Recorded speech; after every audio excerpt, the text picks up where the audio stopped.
আশা করি সবাই খুব ভালো আছো, খুব মন দিয়ে পড়াশোনা করছো। আজকে আমরা 2025 সালের মাধ্যমিক পরীক্ষার জন্য জীবন বিজ্ঞানের সাজেশন নিয়ে আলোচনা করব। আজকে আমরা চ্যাপ্টার 4 জীবন বিজ্ঞানের অধ্যায় নম্বর 4 অভিব্যক্তি ও অভিযোজন এই চ্যাপ্টার নিয়ে কথা বলবো। আমরা ইতিমধ্যেই জীবন বিজ্ঞানের 3টে চ্যাপ্টারের সাজেশন দিয়েছি এবং তার সিস্টেম ছিল প্রথমে মার্কস 1 এবং এমসিকিউ একটা ভিডিও এবং পরের ভিডিওয় বড় প্রশ্ন। মার্কস 1-এর প্রত্যেকটা সাজেশনে উত্তর সহ ছিল এবং আজকেও এই ভিডিওয় আমি তোমাদের প্রথম পার্টের অর্থাৎ অভিব্যক্তি এবং অভিযোজন চ্যাপ্টার 4-এর মার্কস 1-এর এমসিকিউ এবং শর্ট কোয়েশ্চেনের সাজেশন দেব এবং প্রত্যেকটা প্রশ্ন উত্তর সহ থাকবে। তাই ভিডিওতে প্রথম থেকে শেষ পর্যন্ত আমার সঙ্গে থাকো। আমি বলার সময়ই প্রশ্নগুলো মুখস্থ করার চেষ্টা করো, ভিডিও চলাকালীন প্রশ্নগুলো মুখস্থ করে নাও, কোনো সমস্যা হবে না। প্রত্যেকটা প্রশ্ন উত্তর সহ আছে এবং যারা এখনও চ্যানেলটাকে সাবস্ক্রাইব করোনি অবশ্যই সাবস্ক্রাইব করো। আজকে আমরা প্রথমে বিভাগ কয়ের এমসিকিউ থেকে প্রশ্ন আলোচনা করব। এমসিকিউ প্রথম প্রশ্ন হচ্ছে, অভিব্যক্তি শব্দের জনক কে? হারবার্ট স্পেসনার। রাসায়নিক বিবর্তনবাদের প্রবক্তা ওপারিন ও হ্যালডেন। সমসংস্থ অঙ্গ বলতে বোঝায় কার্যগতভাবে আলাদা কিন্তু উৎপত্তিগতভাবে এক। মিলার ও উরের পরীক্ষায় মিথেন, অ্যামোনিয়া ও হাইড্রোজেনের অনুপাত ছিল 2:1। ফিলোজফিক জুওলজিক গ্রন্থের রচয়িতা ল্যামার্ক। উদ্ভিদের একটি লুপ্তপ্রায় অঙ্গ হচ্ছে কালকাসুন্দার স্ট্যামিনোট। পৃথিবীর আদিকোষ হলো প্রোটোসেল। এর সিকোয়েন্সটা মনে রাখবে, মাছ থেকে উভচর, থেকে সরীসৃপ, তার থেকে পাখি। প্রাণ সৃষ্টির জন্য নিচের কোন যৌগটির সবথেকে বেশি প্রয়োজন? Nucleic acid. প্রত্যেককে বলছি, আজকে যে কোয়েশ্চেন্সগুলো আমি আলোচনা করছি এগুলো কিন্তু এই চ্যাপ্টার থেকে ফাইনেস্ট কোয়েশ্চেন্স। মানে এই চ্যাপ্টার থেকে যে সমস্ত গুরুত্বপূর্ণ প্রশ্ন হয় সেগুলো কিন্তু সব আজকের এই ভিডিওয় বলা আছে। এবং প্রত্যেককে জানাই, যারা কিনা চ্যানেলে নতুন, যে আমার কিন্তু প্রত্যেকটা ভিডিওর উদ্দেশ্য থাকে কোয়েশ্চেন কম দেওয়া নয়, কোয়েশ্চেন কমন দেওয়া। কম কোয়েশ্চেন পড়ে কিন্তু কমন পাওয়া যায় না, কম কোয়েশ্চেন পড়ে কমন পাওয়াটা একটা ভাগ্যের উপর নির্ভর করে। আমার আজকের এই ভিডিওর বা প্রত্যেকটা ভিডিওর উদ্দেশ্য হচ্ছে তোমাদের যথেষ্ট পরিমাণে প্রশ্ন দেওয়া, যে সমস্ত প্রশ্নগুলো পড়লে তোমাদের পরীক্ষায় গিয়ে তার থেকে প্রশ্ন আসতে পারে। খুব কম পরিমাণ প্রশ্ন দিয়ে তোমরা যদি ভাবো যে না এই কটা প্রশ্ন দিয়েছে মানে স্যার খুব ভালো, তাহলে কিন্তু তোমরা ভুল ভাবছো। প্রশ্ন যথেষ্ট পরিমাণে পড়লেই তোমরা পরীক্ষায় গিয়ে কমন পাবে এবং কমন পাওয়ানোর জন্য যতগুলো প্রশ্ন দেওয়ার দরকার ছিল ততগুলো প্রশ্ন কিন্তু আজকের এই ভিডিওয়ে আছে। তাই যারা কমন পাওয়ার জন্য ভিডিওটা দেখছো তারা নিশ্চিন্তে থাকো, প্রশ্ন কিন্তু কমন আসবে। চলো নেক্সট কোয়েশ্চেন চলে যাই। কোয়েশ্চেন নাম্বার 10 বলছে, পৃথিবীর যে কোনো দুটি জীবের মধ্যে বিভিন্নতার কারণ হচ্ছে প্রকরণ। একটি আচরণগত অভিযোজন হচ্ছে মৌমাছিদের বার্তা প্রদান বা মৌমাছিদের ওয়াকটেল নৃত্য, একই কথা। পায়রার ফুসফুসে বায়ুথলির সংখ্যা 9টি। খুব গুরুত্বপূর্ণ প্রশ্ন। কোনটি অস্থিযুক্ত মাছের পটকায় গ্যাস শোষণ করে? রেটিয়া মিরিবিরিয়া। ঘোড়ার অভিব্যক্তির সঠিক ক্রম হচ্ছে ইওহিপ্পাস, মেসোহিপ্পাস, মেরিচিপ্পাস, প্লায়োহিপ্পাস, ইকুয়াস। খুব ইম্পর্টেন্ট সিকোয়েন্স, পরীক্ষায় কিন্তু এই সিকোয়েন্সটা অনেকবার এসছে। কোয়েশ্চেন নাম্বার 15, আদি ঘোড়ার কোন আঙুলটি বর্তমানে খুরে পরিবর্তিত হয়েছে? এটাও খুব গুরুত্বপূর্ণ প্রশ্ন। 3য় নম্বর আঙুলটা। তোমাদের এই চ্যাপ্টারের ঘোড়ার যে পার্টটা আছে ওই পার্ট থেকে কিন্তু মার্কস 1-এও প্রশ্ন আসবে, মার্কস 2-এও প্রশ্ন আসে এবং মার্কস 3-তেও প্রশ্ন হয়, মার্কস 5-এও প্রশ্ন আসে। এই চ্যাপ্টার থেকে তো মার্কস 3-এর কোনো প্রশ্ন আসে না, এই চ্যাপ্টার থেকে মার্কস 5-এর প্রশ্ন আসে। তাই মার্কস 5, মার্কস 2 এবং মার্কস 1 সেখান থেকে এমসিকিউ এবং এসএকিউ, এই প্রত্যেকটা জায়গাতেই কিন্তু এই ঘোড়ার যে পার্টটা এই পার্ট থেকে কিন্তু প্রশ্ন আসার সম্ভাবনা রয়েছে। মানুষের নিষ্ক্রিয় অঙ্গ হচ্ছে অ্যাপেন্ডিক্স। পতঙ্গ ও বাদুড়ের ডানার মধ্যে সম্পর্ক হচ্ছে সমবৃত্তীয় অঙ্গ। সমবৃত্তীয় অঙ্গ হচ্ছে রাঙা আলু ও গোল আলু। অপসারী অভিব্যক্তির উদাহরণ হচ্ছে পাখির ডানা ও তিমির অগ্রপদ। নিষ্ক্রিয় অঙ্গ হচ্ছে উট পাখির ডানা, কক্সিস, ভার্মিফর্ম, অ্যাপেন্ডিক্স। তোমাদের বলতে পারে যে কোনটি নিষ্ক্রিয় অঙ্গ নয়, এই জন্য আমি সবগুলো নিষ্ক্রিয় অঙ্গ মোটামুটি যেগুলো পরীক্ষায় আসে সেগুলো দিয়েছি এখানটায়। উট পাখির ডানা, কক্সিস, ভার্মিফর্ম আর অ্যাপেন্ডিক্স।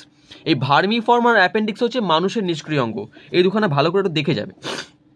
পর্ণকাণ্ড হচ্ছে পরিবর্তিত কাণ্ড বা রূপান্তরিত কাণ্ড বলা হয়।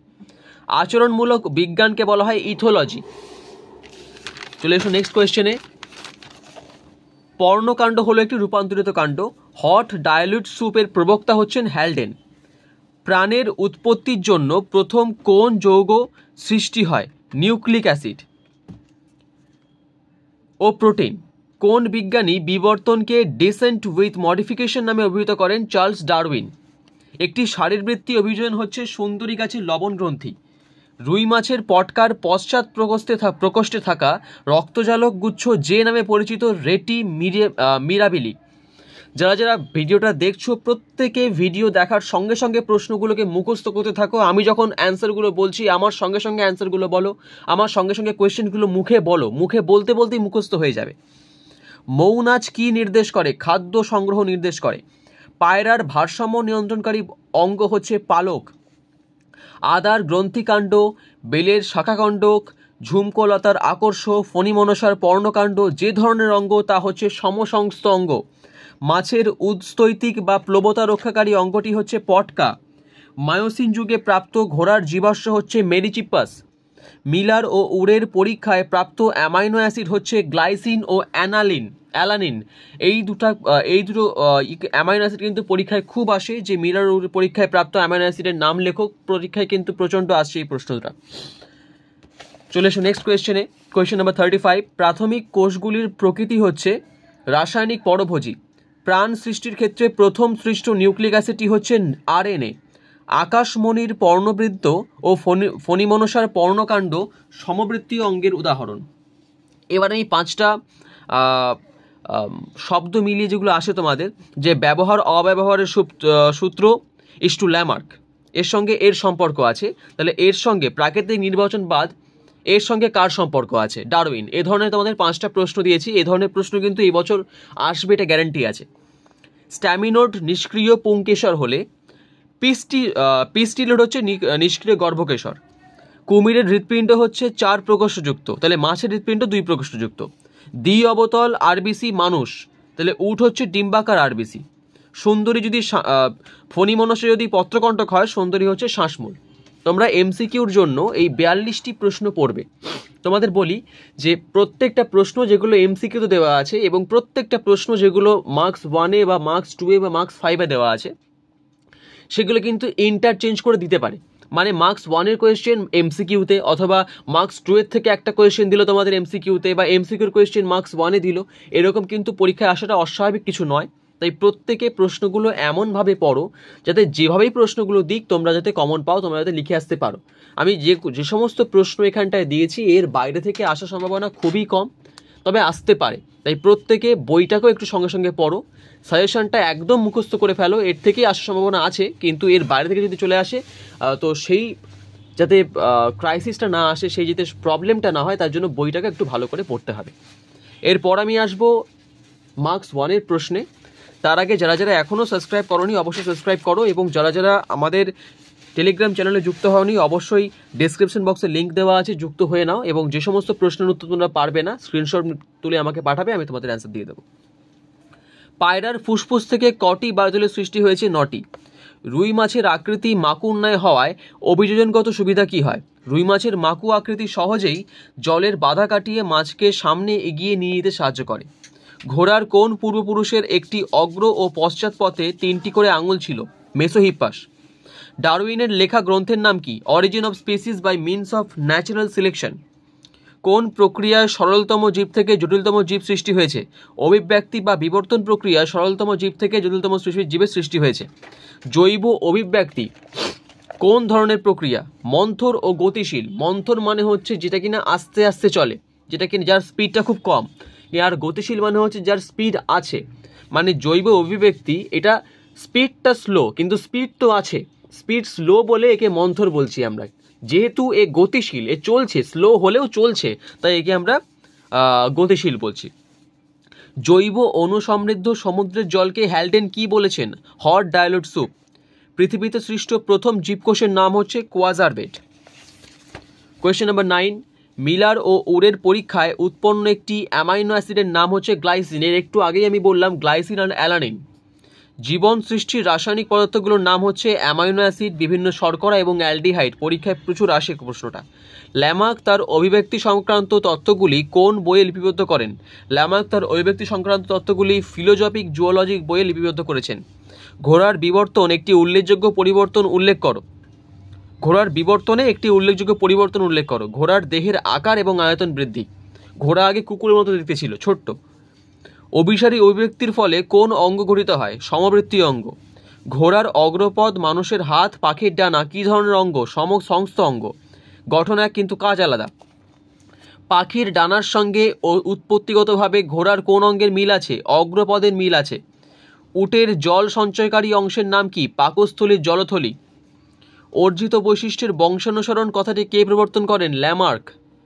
ব্যক্তিজনী জাতিজনীর পুনরাবৃত্তি ঘটায় প্রবক্তাকে? বিজ্ঞানী হেকেল। এই প্রশ্নটা একটু স্টার দিয়ে রাখো, কারণ এই প্রশ্নটা মার্কস 1-এও আসছে এবং আমি দেখছি মার্কস 2 এবং মার্কস 5-এও কিন্তু এই প্রশ্নটা আছে। তোমরা দেখতে পাবে যখন আমি মার্কস 2 এবং মার্কস 5-এর সাজেশন দেবো তখন এই প্রশ্নটা তোমরা আবার পাবে। তাই এই প্রশ্নটা স্টার দিয়ে রাখো, প্রশ্নটা বড় প্রশ্ন হিসেবেই পড়বে। যদি তোমরা মার্কস 5-এ দিলে লিখে আসতে পারো, যদি মার্কস 5 অনুযায়ী পড়ো তাহলে মার্কস 1-এ দিলেও পারবে, মার্কস 2-এ দিলেও পারবে। চলে এসো নেক্সট পার্টে। আর দুটো প্রশ্ন আছে। শিম্পাঞ্জির একটি আচরণ লেখো যার সাথে মানুষের মিল আছে। শিম্পাঞ্জিরা পরজীবী প্রাণীর দ্বারা আক্রান্ত হলে বাঁচার জন্য ঔষধ হিসাবে ভেষজ গাছ চিনে ভক্ষণ করে, যা মানুষের আচরণের অনুরূপ। জরায়ুজ অঙ্কুরোদ্গম দেখা যায় এমন দুটি উদ্ভিদের নাম লেখো। গরান ও গেওয়া। তোমরা মার্কস 1-এর জন্য এই 20টা প্রশ্ন পড়বে। আর একটা খুব গুরুত্বপূর্ণ কথা তোমাদের আমি শেয়ার করতে চাই, এবং এটা তোমাদের শোনাটাও খুব গুরুত্বপূর্ণ, যে অনেকেই আমাকে কমেন্ট করে জানাচ্ছ, স্যার এর মধ্যে থেকে কমন পাবো তো, এর মধ্যে থেকেই আসবে তো? এই প্রশ্নগুলো করো না, কারণ তুমিও জানো আমিও জানি যে পরীক্ষায় প্রশ্ন কিন্তু তুমি বা আমি করছি না, পরীক্ষায় প্রশ্ন করছেন বোর্ডের একজন মাননীয় স্যার। তাই কি প্রশ্ন আসবে এক্স্যাক্টলি তুমিও জানো না আমিও জানি না। আমি তোমাদের যে প্রশ্নগুলো দিচ্ছি এগুলো হচ্ছে তোমাদের বিভিন্ন চ্যাপ্টার, যে চ্যাপ্টার থেকে প্রশ্ন দিচ্ছি সেই চ্যাপ্টারের গুরুত্বপূর্ণ প্রশ্ন।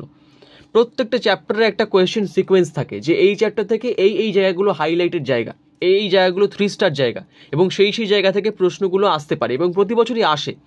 এবং তার সঙ্গে সঙ্গে তার পাশাপাশি টেস্ট পেপার এবং প্রিভিয়াস ইয়ার যে কোয়েশ্চেন্সগুলো হয় সেই সমস্তগুলোও তোমাদের অ্যানালাইসিস করে দেওয়া আছে। মানে তোমাদের কমন পাওয়ানোর জন্য যা যা করতে আমি পারি, টেস্ট পেপার, প্রিভিয়াস ইয়ার, চ্যাপ্টারের হাইলাইটেড জায়গা, তার মধ্যে থেকে 3 স্টার কোয়েশ্চেন বার করে একটা কোয়েশ্চেন সেট তৈরি করা এবং ফাইনাল সাজেশন তৈরি করা, সেই সমস্ত কিছু আমি করেছি। কিন্তু তারপরও যদি তোমাদের বোর্ডের স্যার কোয়েশ্চেন কঠিন করার জন্য যদি একটুখানি অড প্রশ্ন দেন, একটু আনকমন প্রশ্ন দেন, সেক্ষেত্রে আমার কিছু করার নেই।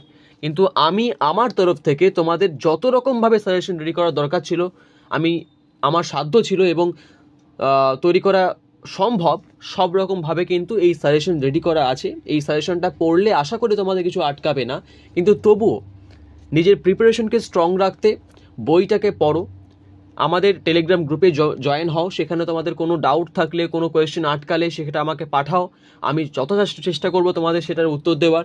এবং অবশ্যই তোমাদের পরীক্ষায় আমি তোমাদের সঙ্গে আছি, তোমাদের যে কোনো রকম সমস্যায় আমি পাশে আছি, তুমি পাশে পাবে। আশা করি তোমাদের পরীক্ষা খুব ভালো হোক। ফিরে আসছি নেক্সট ভিডিও, এবং সাবস্ক্রাইব না করে থাকলে অবশ্যই সাবস্ক্রাইব করো এবং ভিডিওটি লাইক করবে। Thank you.